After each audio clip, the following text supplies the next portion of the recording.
el Padre para volver a creer.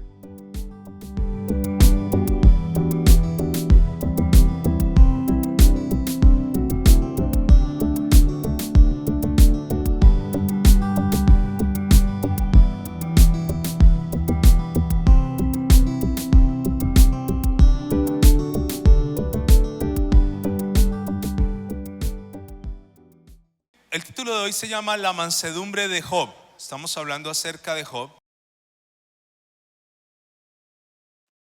Acompáñeme por favor a Job capítulo 42. Dice la palabra del Señor: respondió Job a Jehová y dijo: yo conozco que todo lo puedes. ¿En qué momento Job pudo decir que conocía que Dios todo lo podía? Cuando pasó, ¿qué cosa? La prueba. Job había perdido ¿qué? Todo. Uno conoce que Dios todo lo puede cuando no hay. Cuando tienes que pagar la renta y no hay. Cuando tienes que pagar el colegio y no hay. Cuando no hay salud. Cuando la situación se pone en contra, entonces comenzamos a conocer ¿a quién? A Dios. Y Job estaba pasando la prueba. ¿Cómo se siente cuando se pasa la prueba? ¿Cómo está uno? Contento, ¿no? Cuando ya la prueba se acaba, cuando ya se acaba el desierto, cuando ya se acaba el fuego, ya uno ¿cómo se siente? Contento. Y toda prueba, toda dificultad y todo dolor, si lo superas con Dios, te va a hacer ¿qué? Mejor persona. Escúchame, si hoy estás pasando una prueba, te voy a decir, si la pasas con Dios, vas a ser ¿qué? Mejor persona. Si la pasas ¿con quién? Con el Señor. El problema está cuando nos quedamos en la prueba, ¿no? El problema está cuando nos quedamos en el desierto, cuando caemos en arenas movedizas y no salimos de allí. Y él dice: yo conozco que todo lo puedes y que no hay pensamiento que se esconda de ti. Esta es la omnisciencia. ¿Quién es el que oscurece el consejo sin entendimiento? Job entendió que hablaba sin saber lo que hablaba. Él decía: yo soy esa persona. Por tanto, yo hablaba lo que no entendía, cosas demasiado ¿qué? Maravillosas para mí que yo ¿qué? No comprendía.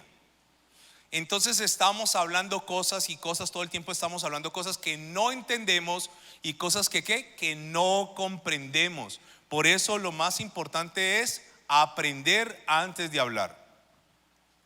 Les voy a mostrar unas frases ahí muy interesantes. No es lo que usted come lo que lo hace fuerte. Usted puede comer muchas cosas, sino lo que usted alcanza ¿a qué? A digerir, lo que usted digiere. ¿Me explico? Entre las cosas que yo no hago, yo no cocino. ¿Correcto? Usted sabe que yo no cocino. No me gusta cocinar y a veces sobrepienso mucho las cosas y me parece que cocinar, por ejemplo, César es chef, ¿no? Y está en una cadena muy importante aquí en Cali como chef. Pero algo de cocinar para mí, ¿no? En mi concepto de ignorancia, de hablar lo que no entiendo, es que ¿cuánto se demora preparar una buena comida? Horas, ¿sí o no? Horas, de escoger lo mejor, de seleccionar, de que esto se pone a fuego medio, de que esto del baño en María, de que esto y de lo otro. ¿Y cuánto nos demoramos en comernos algo que se demoró horas? En mi caso pueden ser un par de minutos. Hay gente que se toma el tiempo de comer.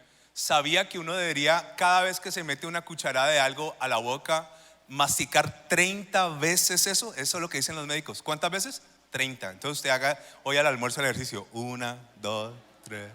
Eso es tediosísimo. 19. Personas como yo, que mantenemos revolucionados, yo no sé, me la meto y yo no sé si me la mastico 1 o 2 veces y hágale para adentro. Pero el proceso de digestión, ¿en dónde comienza? En la boca. En esa deglución del bolo alimenticio, entre más lo trituras, más va a ser absorbido. ¿En dónde? En tu estómago.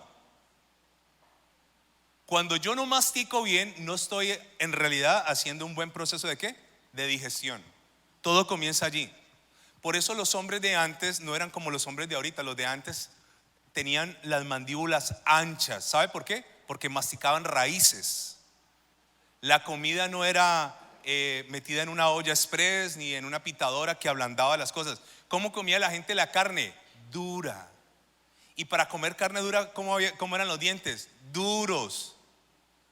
Pero toda esta modernidad ha hecho que nos volvamos como frágiles. Y esto es muy interesante. No es lo que usted come, sino lo que usted alcanza a digerir. Entonces, en el proceso alimenticio, muchas personas no están teniendo una buena digestión. No es lo que usted lee lo que lo hace sabio, sino lo que usted entiende. ¿Qué te hace sabio? ¿Leerte toda la Biblia? No. Cuando Felipe llegó donde estaba el etíope estaba leyendo Isaías, el funcionario de Candace, y Felipe le dijo: ¿entiendes lo que lees? Y él dijo: si no me explicare a alguien, ¿cómo puedo entender? Entonces hay gente que dice: es que yo me he leído la Biblia, es que yo me sé los libros de la Biblia. No es lo que usted lee, es lo que usted entiende. Por eso yo le enseño esto a mi hijo: cuando yo te esté hablando algo que no entiendas, pregúntame. Entonces a veces nosotros leemos, pero ¿qué cosa? No entendemos. En el devocional diario, que ojalá todos lo hiciéramos acá, el devocional es la lectura de la palabra, un pasaje al día. Pero lo interesante no es el pasaje, es lo que yo entiendo. ¿Qué me quiere hablar Dios? ¿Qué me quiere decir el Señor del pasaje? Hay otra tercera frase allí. No es lo que usted gana lo que lo hace rico, sino lo que usted ahorra. Eso es muy buena. Yo puedo tener un sueldo de 10, de 15 millones de pesos, de 20, de 30 millones. Aquí en este país hay gente que se gana 30 millones de pesos y más. Pero si yo me gano 10 millones y me gasto 11, me gasto 12, me gasto 13, no voy a tener nunca dinero. ¿Sabe por qué? Porque no es lo que yo gano, es lo que yo ahorro. Y la forma para salir de deudas, hay dos formas para salir de las deudas. La primera, incrementar mis ingresos. La segunda, disminuir mis gastos. Entonces no es lo que usted gana. Entonces la gente dice: si yo me ganara más. No, partamos del punto: lo que tienes, administra lo mejor, ahorra. ¿Qué hacen los judíos? La ley de los 3 tercios, que yo les he explicado tantísimas veces. 1/3 lo invierten en algo, 1/3 compran oro, que es algo que siempre va para arriba, y otro tercio terrenos. Los terrenos cada vez están ganando más dinero y por todo lado a los judíos les entra plata. Entonces les voy a contar algo acerca de la comunicación. Esta historia yo ya la he contado aquí, pero voy a volverla a contar, de cómo a veces nosotros hablamos cosas que no entendemos. Hay una historia muy interesante de un rabino que está en Roma y un cardenal. Entonces los judíos donde llegan prosperan, porque Dios los prospera. No conocerá usted nunca un judío pobre, siempre tienen dinero. Y cuando ellos llegaron a Roma, en Roma la gente se incomodó. ¿Por qué se incomodaron? Porque los judíos comenzaron a prosperar. Así que en Roma llamaron al cardenal y le dijeron: por favor, hable usted con los judíos, hable y dígales que se vayan. Así que el cardenal envió una carta a la comunidad judía y dijo: necesito un representante para que venga a hablar conmigo. Y entonces ellos escogieron a un rabino llamado Simeón y le pidieron al rabino Simeón que se encontrara con el cardenal para hablar. Ya había una presión sobre ellos. De hecho, le voy a contar una cosa. La gente italiana es muy amable, ¿no? Y hablan con las manos y ellos son bullosos para hablar. Pero el italiano romano tiene fama de no ser muy amigable. Así que el cardenal se fue a encontrar con el rabino, pero el rabino mandó una carta y dijo: ok, yo voy a reunirme con usted con una condición: toda la reunión se hará en silencio, no vamos a hablar. No vamos a hablar. Ok, aceptó el cardenal y se encontraron estos dos hombres en un lugar muy bonito, muy bien acondicionado, y se sentó uno a un extremo de la mesa y el otro en otro extremo, y se agarraron a mirarse los dos a los ojos. Se tenían que comunicar sin palabras, en silencio. Así que el cardenal, después de un tiempo, impaciente, hace una seña, hace así, lo señala a él y le hace así, una seña, un círculo. El rabino analiza el círculo que lo señala y el rabino le hace una rayita. Y se quedan pensando los dos. Va pasando el tiempo y luego el cardenal lo mira y le hace así, 3. Y el rabino lo mira y le hace 1. Y siguen los dos mirándose, no pueden hablar, no pueden decirse nada. Luego el cardenal hace como una cruz y el rabino analiza y luego hace una raya que se extiende. Y sigue pasando las horas y están ahí en silencio.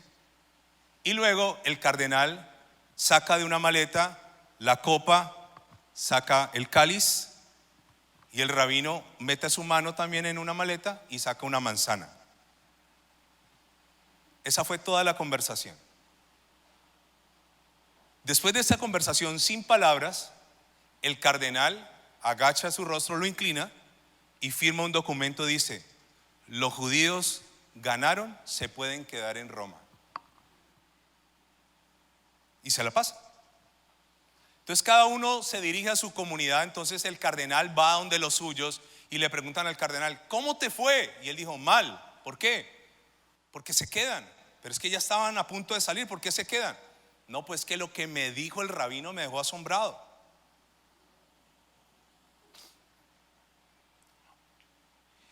Entonces le preguntaron a él: ¿y qué te dijo? Entonces él va a hacer una interpretación, ¿correcto? Entonces vamos a escuchar la interpretación del cardenal.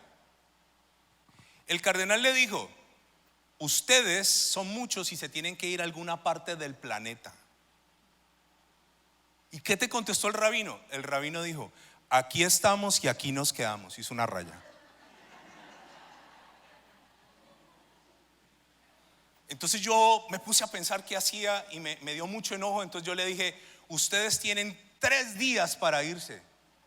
Y el rabino me miró a los ojos y me dijo: ni en un año nos vamos a ir. Entonces yo volví, tomé valor y les dije: vayan al norte, vayan al sur, vayan al oriente, vayan al occidente. Y él me dijo: nosotros estamos en toda la tierra. Al final yo saqué lo sagrado para nosotros, el cáliz, la hostia, el pan, y les dije: nosotros somos representantes de Dios en la tierra. Y lo que él me dijo sí me sorprendió. ¿Qué te dijo? Él sacó una manzana y dijo: pero todos los hombres pecamos y el Señor nos redimió a todos. Y puso la manzana. Con eso me venció. Entonces la interpretación del cardenal fue esta, de una conversación en silencio. Y luego llegó el rabino donde los judíos y le preguntaron: ¿y cómo te fue? Y él dijo: súper bien, nos van a dejar quedar. ¿Y qué fue lo que pasó? Le dice. Entonces él dice lo siguiente: yo entendí en la conversación que tuvimos esto. El cardenal me miró y me dijo: Dios está en toda la tierra. A lo que yo le contesté: sí, Dios está arriba y Dios está abajo. Hice una rayita. Luego el cardenal me dijo: y 3 son los que están en el cielo, el Padre, el Hijo y el Espíritu Santo. Y yo le contesté: sí, pero los 3 son 1. Luego el cardenal me mostró una cruz y me dijo: y el Hijo murió en la cruz. Y yo le dije: sí, Él murió por este y murió por todos. La parte que no entendí, dice el rabino, es que al mediodía teníamos hambre y él sacó pan y vino y yo saqué una manzana. Esa fue la parte que yo no entendí.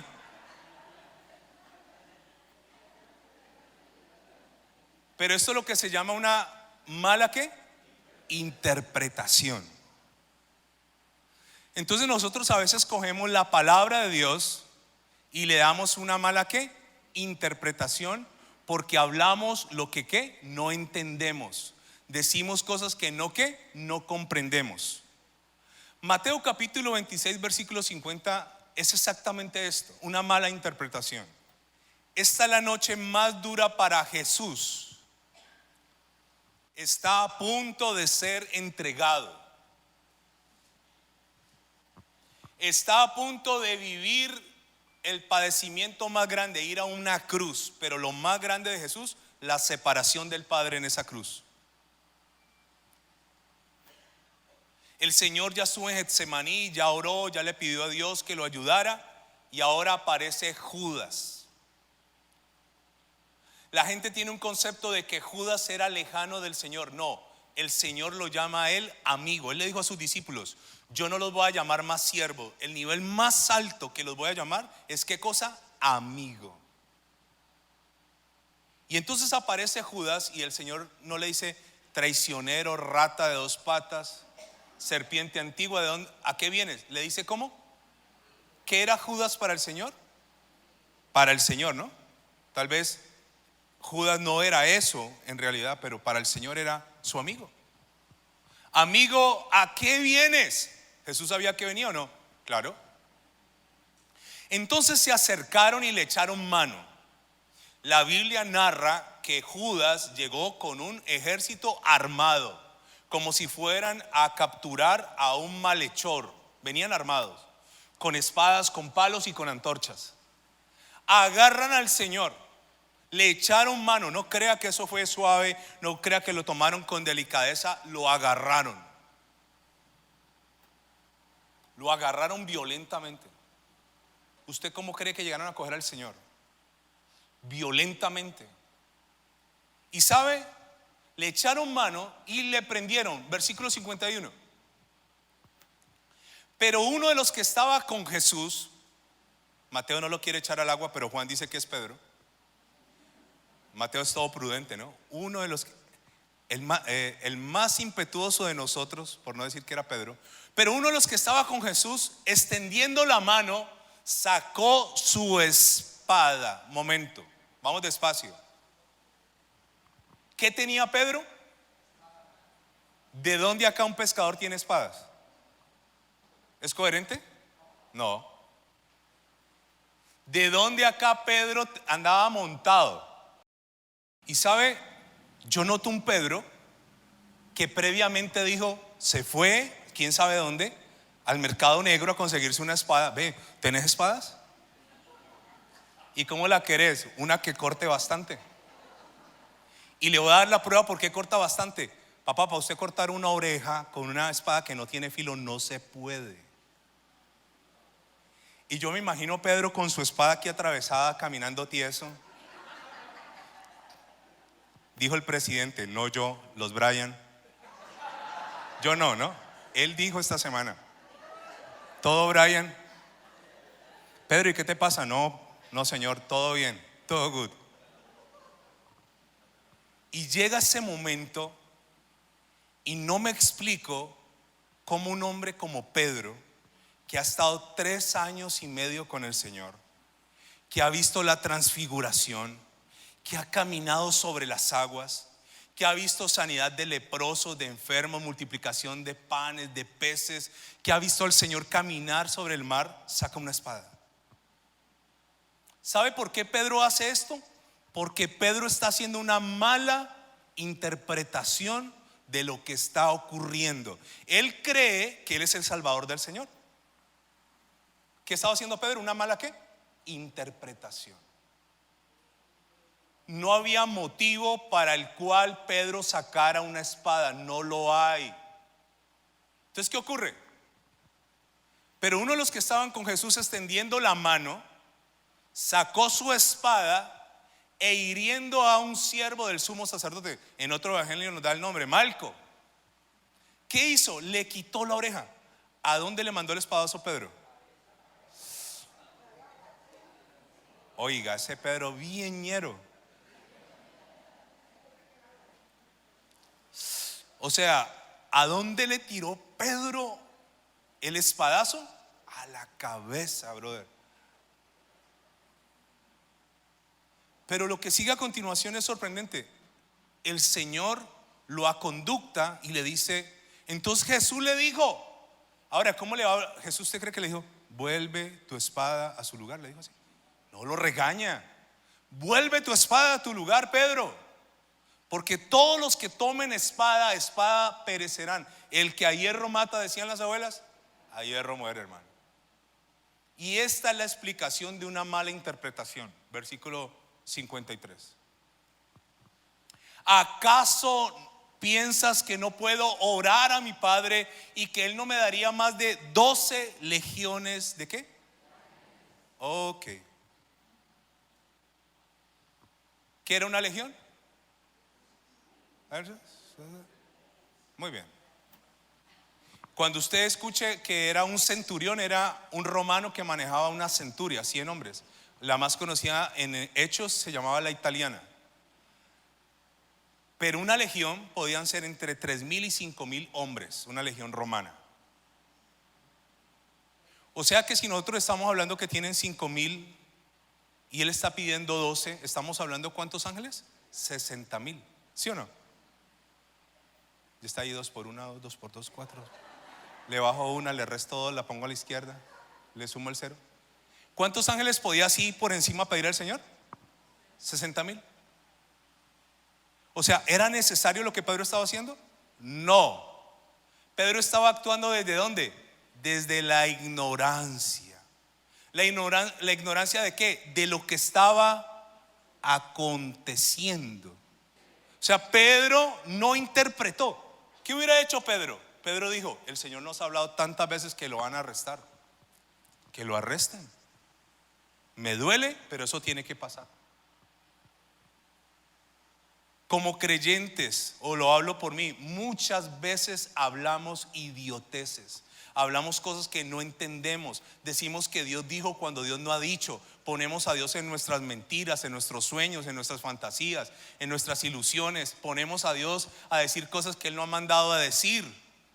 Interpretamos la Biblia a nuestra manera. Le enseñamos mal a la gente se va confundida. ¿Cuánta gente vive bajo la confusión de alguien que los formó? Ahora, Job estaba pasando un muy mal momento. Y ya lo hemos venido estudiando. Llegan sus 3 amigos. ¿Recuerdan los nombres de los 3 amigos? Elifaz, Bildad y Zoar. Llegan 3 amigos, dizque a consolar a Job. Y lo único que hacen estos 3 amigos es interpretar que lo que a Job le está pasando es porque Dios está bravo con él. Dios no está bravo con él. Y lo tratan y le dicen: si fuera limpio, o sea, si yo te digo límpiate es porque creo que está sucio. Si fueres limpio, si volvieres a Él. Y Él no se había ido de Dios. Y hacen una mala interpretación de los hechos. Y Job está en la mala remala. Y vienen los otros a agravar la situación. Pero yo les estoy hablando de la mansedumbre de Job. Y Job no deja que sus amigos lo terminen de destruir. Y Job está amargado, Job está triste. Y yo quiero que usted lea conmigo Job capítulo 3, por favor. Como Job está en un momento de crisis duro y maldice su vida y el día en que nació. Una persona tiene que estar muy mal para decir: maldito el día en que nací.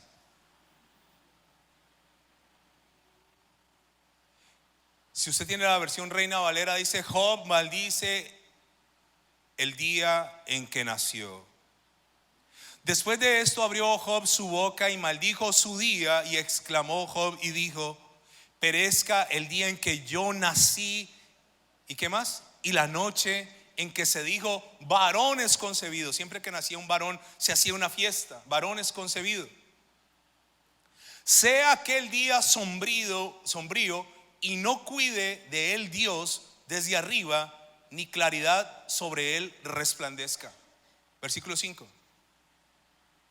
Aféenlo tinieblas y sombra de muerte, repose sobre él nublado, que lo haga horrible como día caliginoso. Salte al 11. Mire lo que dice Job en el 11. Job está mal. Y Job expresa esto: ¿por qué no morí yo en la matriz? ¿Por qué no me morí yo ahí en el vientre de mi madre? O expiré al salir del vientre. Versículo 12. ¿Por qué me recibieron las rodillas? ¿Y a qué los pechos para que mamase? Le voy a explicar algo de las rodillas. ¿Sabe cómo daban a luz las mujeres hebreas? No era con anestesiólogo, ginecólogo. las mujeres hebreas doblaban sus rodillas y por gravedad bajaba el bebé. A esas rodillas, uno, se refiere, y dos, ocurría otra cosa. Si el padre de familia le traían el bebé recién nacido y él permitía que el hijo se acostara en sus rodillas, decía: lo reconozco como mi hijo y lo voy a proteger toda la vida. Las rodillas de mamá y las rodillas de ¿quién? De papá. Sigamos, versículo 13. Pues ahora estaría yo muerto y reposaría. ¿Qué quería él? Reposar. Dormiría y entonces tendría ¿qué cosa? ¿Qué quería Job? Descansar. Pero los amiguitos vinieron a mortificarle la vida, a amargarle la vida. Por eso cuando usted ve a una persona que está pasando una pérdida, un luto, un dolor, y si usted no tiene nada bueno que decir, cierre el pico. Es que, hermana, es que a los que amamos a Dios todas las cosas nos ayudan a bien. No se refiere ese pasaje exactamente a eso. Es que, hermano, esto forma parte del proceso de Dios en tu vida. ¿Y quién te dice que es así? Recuerda que uno de los amigos, Bildad, le dijo a Job: es que tus hijos pecaron y por eso Dios los mató y ahora están donde se merecen. Cuando nunca ocurrió eso. Cuando en realidad eso era una mala interpretación de ¿qué cosa? De los hechos. Ahora, esto produjo en Job, estaba amargado, obviamente, estaba muy amargado. Y yo le voy a hablar rápidamente cómo detectar si usted está en amargura hoy. Cómo detectar si estás amargado o amargada como Job. La primera cosa de una persona amargada es que constantemente está repitiendo las mismas películas. Constantemente repite las mismas cintas. No sé si tenemos alguna imagen allí. Ok. Aquí, ¿cómo detectar si hay una raíz de amargura? ¿Cómo estaba Job allí? Amargado. La primera, estoy repitiendo las mismas cintas. Entonces es volver a pensar y volver a regurgitar y rumiar lo mismo. Y es que cuando yo tenía 5 años y fui a elevar una cometa y mi primito vino y cortó la piola. Una persona amargada constantemente repite ¿qué cosa? Las mismas cintas. Constantemente. Y es que esa persona me hizo, y es que yo le hice, y es que nos hicimos. Y si no nos hubiéramos hecho, hermano, ya eso no lo podemos cambiar. ¿Podemos cambiar el pasado? ¿Podemos cambiar lo malo que hicimos? Ojalá sí, pero no. ¿Podemos cambiar lo malo que nos hicieron? Tampoco. Y entonces estamos en ese proceso, ¿no? Viéndonos una película de terror una y otra y otra y otra. Y es que ese miserable. Y usted viera lo que me hizo. Ya, hermano, si usted tiene esto, póngale chulo, usted está en amargura. La segunda cosa, ¿está mi boca llena de dolor y fuera de control? Una persona amargada se conoce por lo que habla, porque de la abundancia del corazón, ¿qué hace? Habla ¿qué cosa? A mí no me venga con cuentos que el gozo del Señor es mi fortaleza. Si yo lo escucho usted hablar y usted a toda hora está hablando cosas negativas, hermano. Puro cuento chino. Puro cuento chino. Si yo a toda hora estoy hablando cosas de dolor y estoy hablando cosas negativas y soy una persona llena de palabras de temor, es una señal inequívoca que estoy como amargado. Su boca está como llena de ¿qué? ¿Qué es una boca llena de maldición? ¿Qué es maldecir? Mal hablar.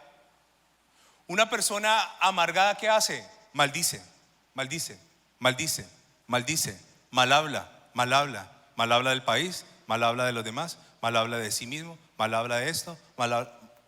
Es una señal. Le voy a mostrar otra. ¿Está amargada tu familia o tu tribu? Ahí es la tercera de las 4 que le estaba mostrando ahorita. Deuteronomio 29:18.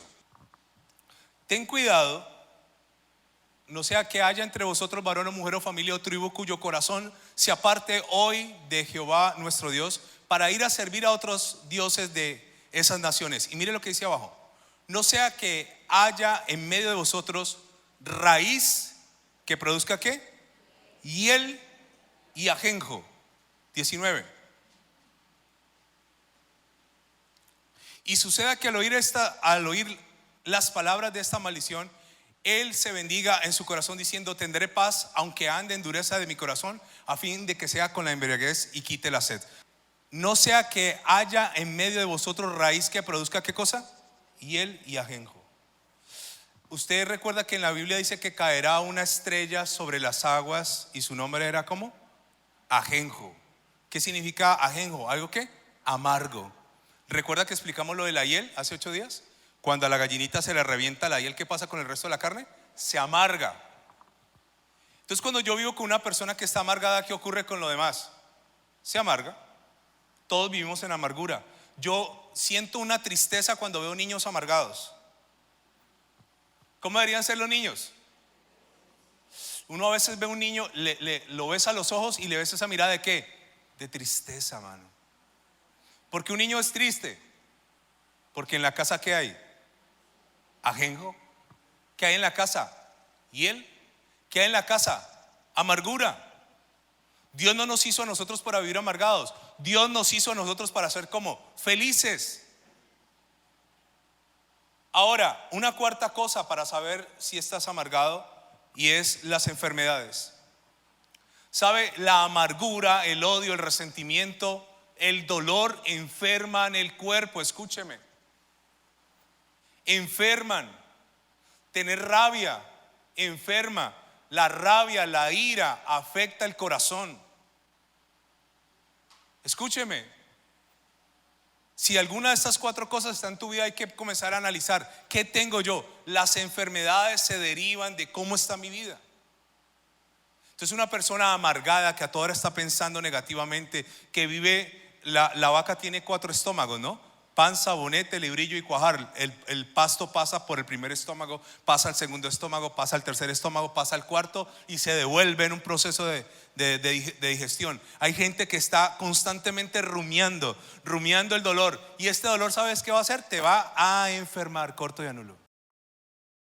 Te va a enfermar. Hechos capítulo 8 versículo 23.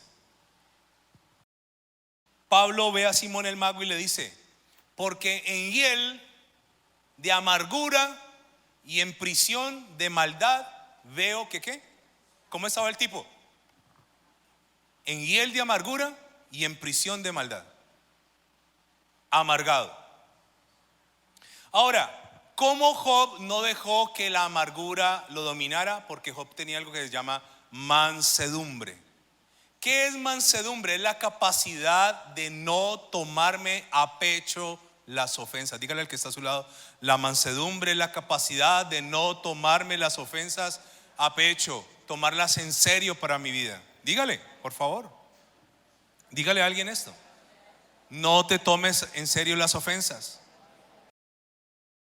Cuando se busca el origen de la palabra manso, se refiere a un buey o a una res que es tan tranquila, mire, que se coloca delante de las reses bravas para que las guíe. ¿Qué es un animal manso? Un animal que guía a los demás. ¿Qué es un animal manso? Un animal dócil. La palabra manso del latín es mansuetos. Cuando el origen de la palabra manso viene del latín, es mansuetos, y se divide en 2: man, que significa mano, y suetos, acostumbrado. Entonces, cuando usted dice es manso, es un animal acostumbrado a la mano, que usted lo puede tocar y no se enoja, que no hay peligro de que te muerda, que no hay peligro de que te cornee, que no hay peligro de que te agreda. ¿Qué es una persona mansa? Una persona acostumbrada a la mano, que no va a presentar un cambio en ella. Por ejemplo, yo puedo decir de mi perro que es un animal manso. Lo máximo que el chandoso ha hecho en un momento donde le ha dado una pasta que no quiere tomar es mostrarme los dientes y gruñirme. Pero es manso. ¿Qué tenía Job? Job era un tipo lleno de mansedumbre para aguantarse estos 3 mansitos todo el día fregándole la vida. ¿Y qué dice la Biblia de la mansedumbre? Mateo capítulo 5 versículo 7 y versículo 9. Está hablando el Señor Jesús y dice: bienaventurados. ¿Qué significa la palabra bienaventurado? 3 veces feliz o bendito. Bendito, bendito, bendito. Feliz, feliz o feliz. ¿Los qué? Misericordiosos, los que hacen misericordia, porque ellos alcanzarán misericordia. Versículo 9. Bienaventurados los pacificadores, los mansos, porque ellos serán ¿qué? Llamados hijos de Dios. ¿Necesitamos ser mansos? ¿O no? Mateo 11, 29, ¿qué dice? Mateo 11, 29. Está hablando el Señor Jesús y dice: llevad mi yugo sobre vosotros y aprended de mí, que soy ¿qué? Manso, mansuetos, acostumbrado a la mano. Que soy manso y humilde de corazón, y hallaréis descanso para vuestras almas. ¿Cuándo yo encuentro descanso? Cuando me vuelvo ¿cómo? Manso. Vea, eso entre más furioso sea, peor es la vida. Aleluya.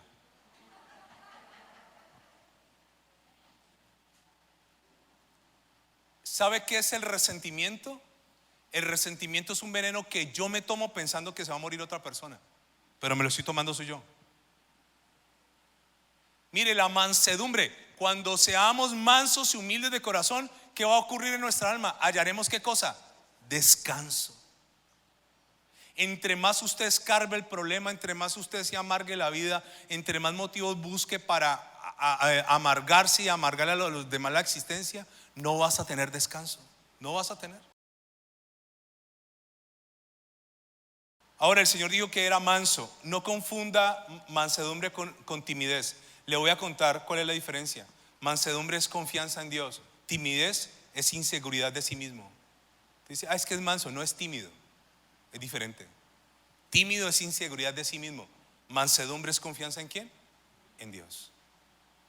Voy a decirle algo más para que oremos y tengamos un tiempo de oración. Salmo 37, 11. Dice: pero los mansos heredarán la tierra y se recrearán con abundancia ¿de qué? ¿La tierra es para quiénes? Retomando la historia que le estaba contando al principio de mi perro, en un momento de violencia, lo único que calma la violencia es la mansedumbre.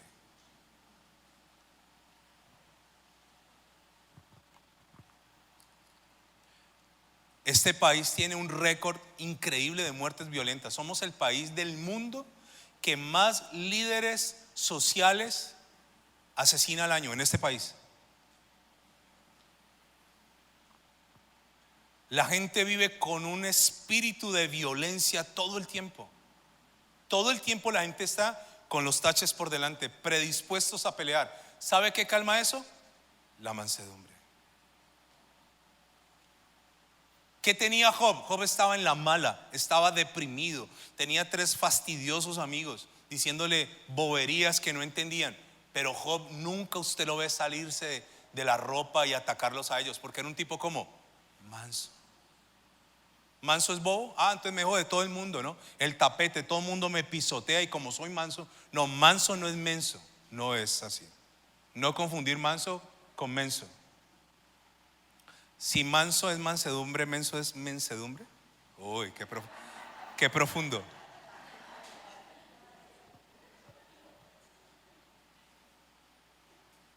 Entre más salsita eres, entre más rencorosita, peleoncito, entre más conflictivito, peor vas a vivir. Porque donde quiera que llegues, alguien te va a sacar la piedra. Donde quiera que estés, algo te va a provocar, algo te va a hacer salir de control. Escúchame. Aleluya. Así es, aleluya. Donde quiera que tú llegues, mansedumbre, Señor. No es cobardía, es mansedumbre. Póngase en pie, por favor, vamos a orar. Si el Señor no hubiera pegado de nuevo la oreja de Malco, yo sé que luego Pedro hubiera recapacitado y se hubiera sentido re mal. La violencia no deja sino más que violencia. Por eso la palabra de Dios dice que la blanda respuesta calma la ira. ¿Una blanda qué? Respuesta. Y yo le invito a que usted cierre sus ojos allí donde está y adore al Señor un momento.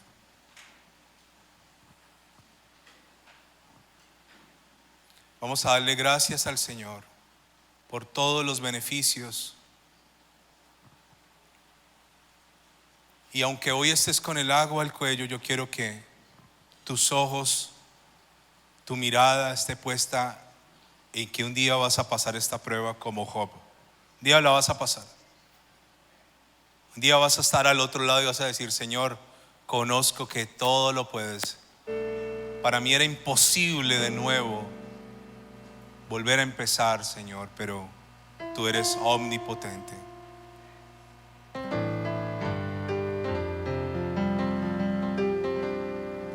Esta canción que estábamos ahorita al final acerca de la bondad de Dios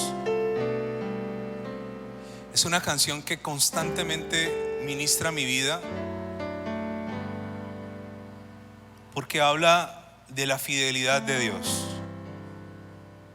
La palabra del Señor dice que Él permanece fiel aunque nosotros no seamos fieles, porque su naturaleza es ser fiel. Y tal vez hoy estás aquí con amargura en tu corazón. Tal vez hoy estás aquí con rabia, con tristeza, con odio hacia alguien. Tal vez estás cargado con alguien. Tal vez tienes rabia contigo mismo. Usted no sabe cuántas veces yo he tenido rabia conmigo. Usted no sabe cuántas veces me he sentido frustrado conmigo mismo.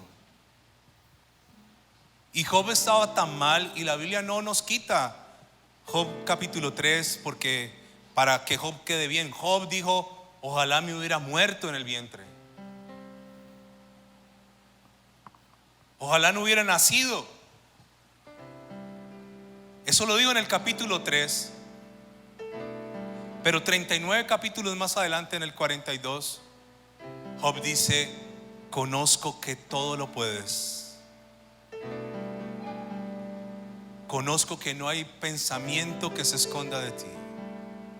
Y en el 3 estaba amargado. En el 42, después de un par de años de prueba, Job estaba reconociendo que Dios es el Dios de los nuevos comienzos cuando Él quiere. Dios es el Dios que puede hacer todo de nuevo, aun cuando no queden sino cenizas.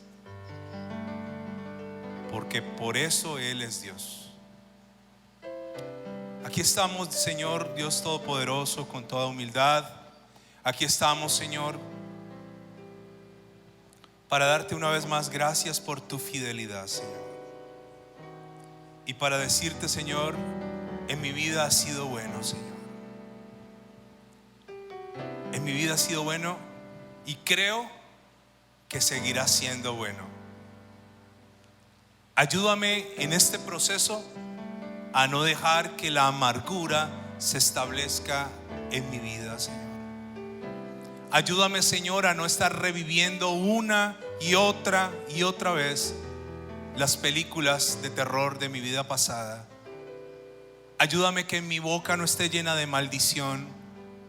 Ayúdame, Señor, a no enfermarme por causa de atesorar odios y rencores, Señor. Ayúdame a no estar en hiel de amargura en mi alma, Señor.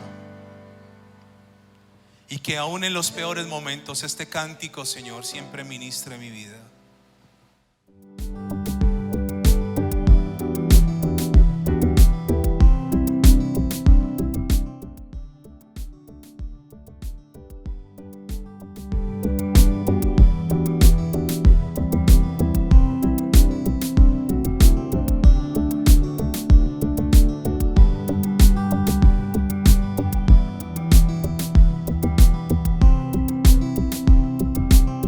Volviendo el Padre para